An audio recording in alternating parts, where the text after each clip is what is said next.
দিয়ে যান আপনি। আপনারা থানার ভিতরে এসে মেরে গেছে, এখন পর্যন্ত আপনারা কোনো অ্যাকশন নেন নাই।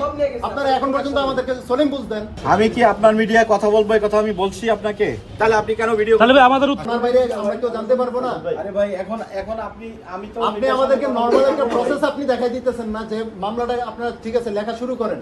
আমি আপনাকে বললাম যেহেতু আপনি বলতেছেন যে ওসি স্যার নাই, ওসি আসলে তারপরে উনি এই বিষয়টাতে মামলাটা পুরোটা নেবেন, তখন ওনার সিদ্ধান্তটা নেওয়া হবে। আমি বললাম যে ঠিক আছে আমরা লেখালেখির কাজটা শুরু করি। আপনি এই জায়গায় আমাদেরকে সহযোগিতা করতেছেন না।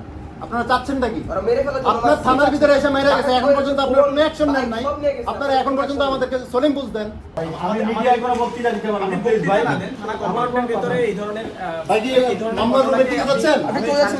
ভাই মামলা করতে যাচ্ছে, মামলা করবে তো লিখবে না। প্রশ্ন দিয়ে যান, উত্তর দিয়ে যান আপনি। ভয় পাইছেন আপনারা? আপনাকে ভয় পান নাকি? আমি ওনাদের সব প্রশ্নের উত্তর দেবো, আমি মিডিয়ায় কোনো কথা বলবো না। উত্তর দেওয়ার জন্য কি হোমওয়ার্ক করতে হবে? বুঝলাম।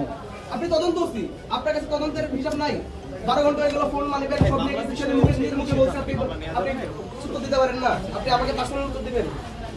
আপনি মামলার ব্যাপারে আপনি একটু জানতে চাই, আপডেট কি মামলা কি তারা নিতে পারতেছেন কি পারতেছেন? আমি কি আপনার মিডিয়ায় কথা বলবো, এই কথা আমি বলছি আপনাকে, বলি নেই, তাহলে আপনি কেন ভিডিও? তাহলে ভাই আমাদের উত্তর দেন ভাই।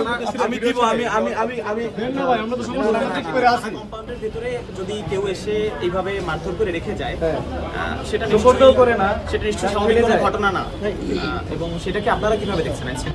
সোপর্দ তো করে নাই ভাই, জেলে মানে থানার সামনে ফেলে রেখে গেছে। অর্ধমিত রাস। কোনো কিছু কি থানার ভিতরে পালাই গেছে। আচ্ছা, এখন মামলা করার জন্য কি করতে হবে সেটা আমাদের ওই প্রসেসে হবে। আমরা মামলা করব। মিডিয়া